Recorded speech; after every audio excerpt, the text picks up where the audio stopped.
बिस्मिल्लाहिर्रहमानिर्रहीम।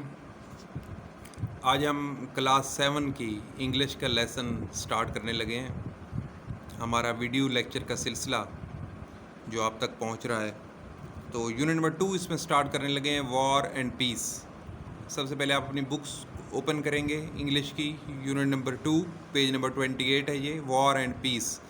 वॉर बेटे जंग होती है, पीस अमन को कहते हैं। तो दोनों का कंपैरिजन होगा। एक नॉन फिक्शन है ओरिगामी।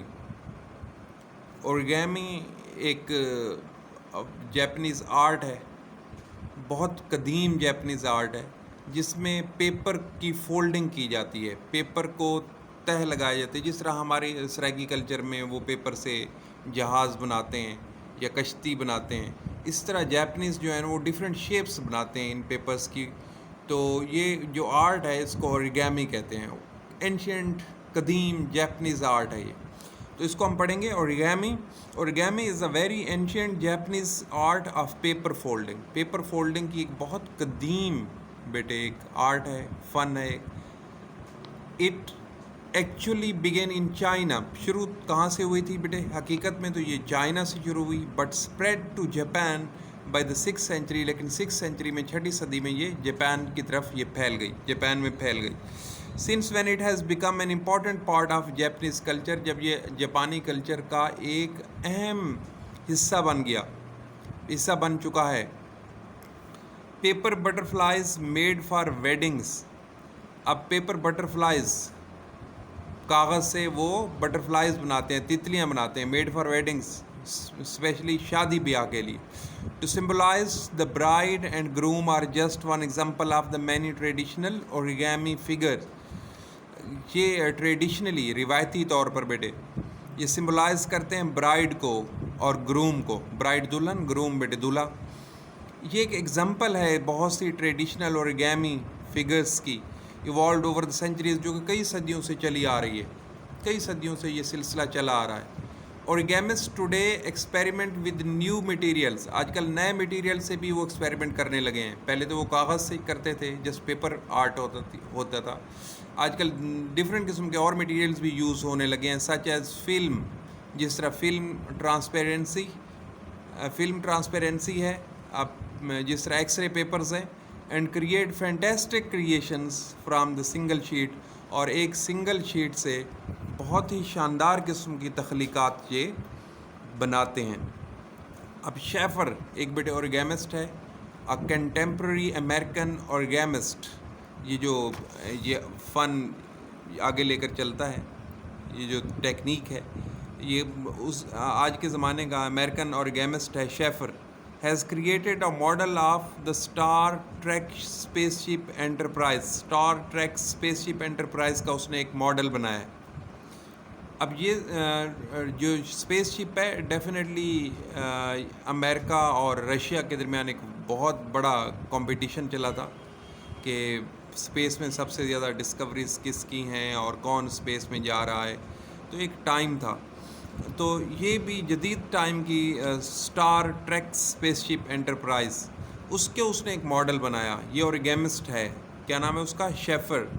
ये कंटेम्प्रेरी अमेरिकन ओरिगामिस्ट है। अब इसने जो मॉडल बनाया है ये बहुत लेंथी है। अब वो उसके बारे में बता रहे, विच टेक 72 डायग्राम्स। इसकी 72 डायग्राम्स बनती हैं।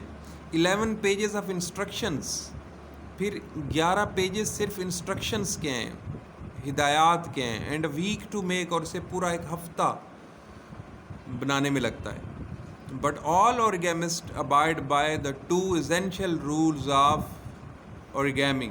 ओरिगामी का जो बुनियादी रूल है, बेसिक 2 रूल्स हैं, उनको फॉलो करते हैं। Neither scissors nor glue is to be used. ना ही इसमें कैंची यूज़ होती है, ना ही कोई ग्लू यूज़ किया जाता है।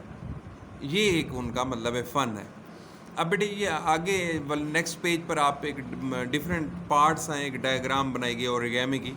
ये कैसे बनाई जाती है इसका मैं आपको यूट्यूब का एक लिंक भेज रहा हूँ। आपने यूट्यूब पर वो वीडियो देखनी है, और ये क्रेन की आपने ओरिगामी बनानी है। कैसे बनाएंगे पेपर क्रेन, वो आपको वहाँ पर देखकर, क्योंकि मैं यहाँ पर बनाने में अच्छा खासा टाइम लग जाएगा, तो आपको लिंक भेज रहा हूँ यूट्यूब से, इसको आपने लाजमी देखना है। क्रेन्स आर एलिगेंट, बड़े शानदार किस्म के long legged long neck birds, इसकी लंबी टांगें होती हैं, लंबी चोंच होती है crane, which are found in many parts of the world, दुनिया के कई हिस्सों में ये क्रेन्स पाए जाते हैं, particularly in wetlands where they wade, wetlands में ये बेटे पाए जाते हैं और जहाँ पर ये वेड करते हैं, वेड बेटे पानी के ऊपर तैरते हैं। As Japan is a country of islands, Japan चूँकि आइलैंड्स का कंट्री है, आइलैंड्स जो कि चारों तरफ से पानी के अंदर घिरा हुआ ज़मीन का टुकड़ा होता है। Cranes are very common, crane वहाँ पर बहुत ज़्यादा पाए जाते हैं। And they feature in Japan in Japanese art and legends, और ये बेटे जापानीज़ आर्ट में और लेजेंड्स में इनके फीचर्स जो होते हैं वो बताए जाते हैं, बयान किए जाते हैं। तो आगे ये नेक्स्ट पेज जो हमारा है, जो मैं तो जस्ट आपको एक ओवरव्यू दिखा रहा हूँ, ये डिफरेंट, इसके नेक्स्ट पेज पर आप देखेंगे कि कैसे क्रेन को क्रिएट किया जाता है पेपर की मदद से, उसकी शेप कैसे बनाई जाती है। तो ये इसके लिए लिंक आपको सेंड कर रहा हूँ, वो उसको फॉलो करते हुए आप पेपर क्रेन बनाएं, पेपर ले लेंगे, उस क्रेन को बनाएंगे। अब हम लेसन शुरू कर रहे हैं, the paper cranes of peace. ये किस चीज़ को सिम्बलाइज करते हैं बेटे? पीस को, अमन को। पैराग्राफ नंबर 1 हम स्टडी कर रहे हैं। There is a Japanese legend which says that whoever folds 1000 origami cranes will live a long life।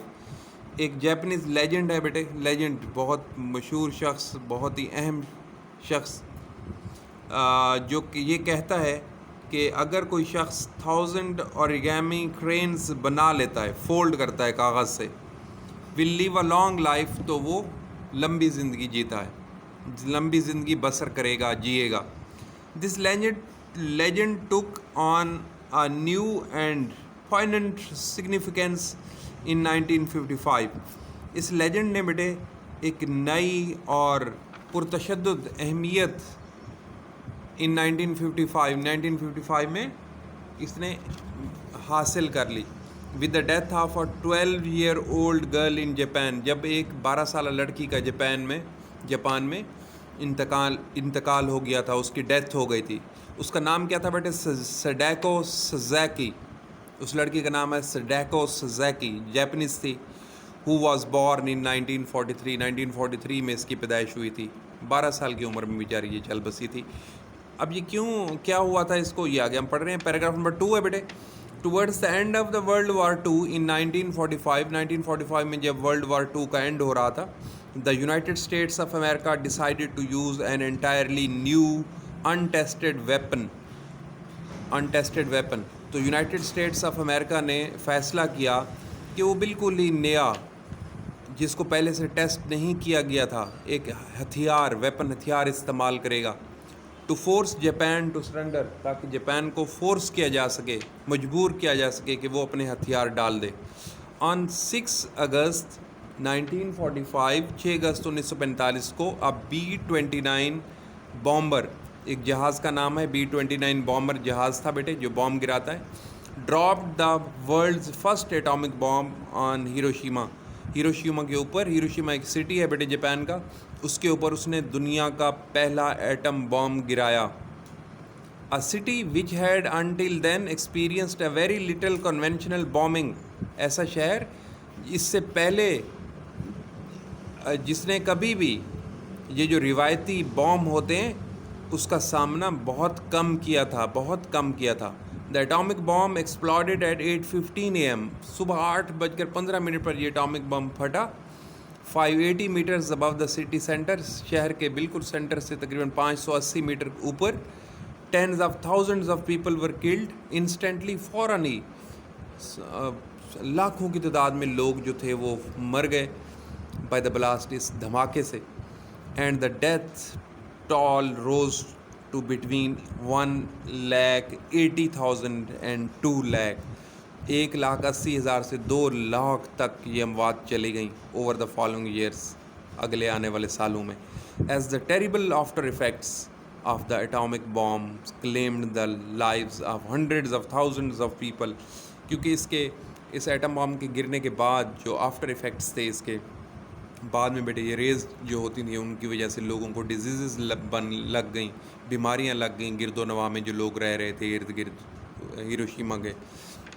तो ये जो डेथ टॉल था वो तकरीबन 1,80,000 से 2 लाख तक चला गया था।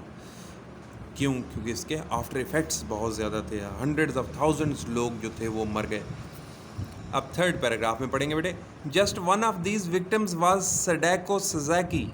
अब इन लोगों में जो इसका शिकार हुए थे इसके आफ्टर इफ़ेक्ट्स का, एक सडैको सज़ाकी भी थी। She was a healthy athletic, वो एक हेल्दी सेहतमंद एथलीट थी एंड लाइवली चाइल्ड, और बड़ी प्यारी सी बच्ची थी until one day when she was practising for a big race. एक दिन जब वो एक बड़ी रेस की तैयारी कर रही थी, she was overcome bye dizziness, तो उस पर गनूदगी तारी हो गई, मतलब मदहोशी की कैफियत उसके ऊपर तारी हो गई, एंड कोलैप्स्ड, और वो गिर गई, कोलैप्स हो गई। She was found to be suffering from leukaemia, बाद में पता चला जब टेस्ट कराए गए तो पता चला कि वो ल्यूकीमिया का शिकार है, cancer of the blood. Leukaemia क्या है बेटे? ब्लड कैंसर है। Direct result of contamination by the atomic bomb, atomic bomb के बाद जो आलूदगी पैदा होती है, जो रेज पैदा होती हैं, उसकी वजह से ये उसको ल्यूकीमिया हुआ। When she was just 2 years old, जब सिर्फ वो 2 साल की थी उस वक्त वो ब्लड कैंसर का शिकार हुई थी, ल्यूकीमिया की। Nowadays many kinds of childhood leukaemia are curable, आजकल तो बहुत सारे ल्यूकीमिया जो हैं बच्चों के वो क्योरेबल हैं बेटे, काबिल इलाज हैं। But in Japan in the 1950s, लेकिन 1950 में जापान में it was called the atom bomb disease, इसको एटम बॉम्ब डिजीज़ कहा जाता था, और and known to be fatal, और ये बहुत मोहलिक मानी जाती थी, मतलब एक ऐसी बीमारी अगर किसी को हो जाए तो उसकी मौत यकीनी हो, तो ऐसी बीमारी को फैटल कहते हैं, मोहलिक, जिससे मौत आ जाए। तो ये बेटे आपका लेसन है। तो एक तो ओरिगेमी आपने बनानी है पेपर क्रेन की, और दूसरा इसको आपने एक दफ़ा फिर से रीड आउट करना है सारे पूरे इस लेसन को, और हिस्ट्री इसकी आपने देखनी है एक दफ़ा कि पेपर ये ओरिगेमी की हिस्ट्री क्या है, और ओरिगेमी है क्या, इसकी डेफिनेशन क्या है, और इसके रूल्स क्या होते हैं ओरिगेमी के, जिसमें सीजर यूज़ नहीं होती, ग्लू यूज़ नहीं होती, और लेजेंड्स, जब जापानीज़ लेजेंड ने इसके बारे में क्या कहा है इसको फोल्ड करने के बारे में। और हिरोशिमा, ये आगे reading for understanding next page पर बेटे 3 पहले क्वेश्चन जो है ना वो भी आपने साथ में सॉल्व करने की कोशिश करनी है। What is origami and what are its essential rules, origami क्या है और इसके बुनियादी रूल्स क्या हैं। What did Japanese legend have to say about folding origami cranes, origami cranes को फोल्ड करने के बारे में जापानीज़ लेजेंड ने क्या कहा है। What happened in Hiroshima in Japan in 1945, Japan 1945 में हिरोशिमा में क्या हुआ था, डेफिनेटली एटम बॉम्ब ड्रॉप हुआ था और यूएसए ने वो ड्रॉप किया था।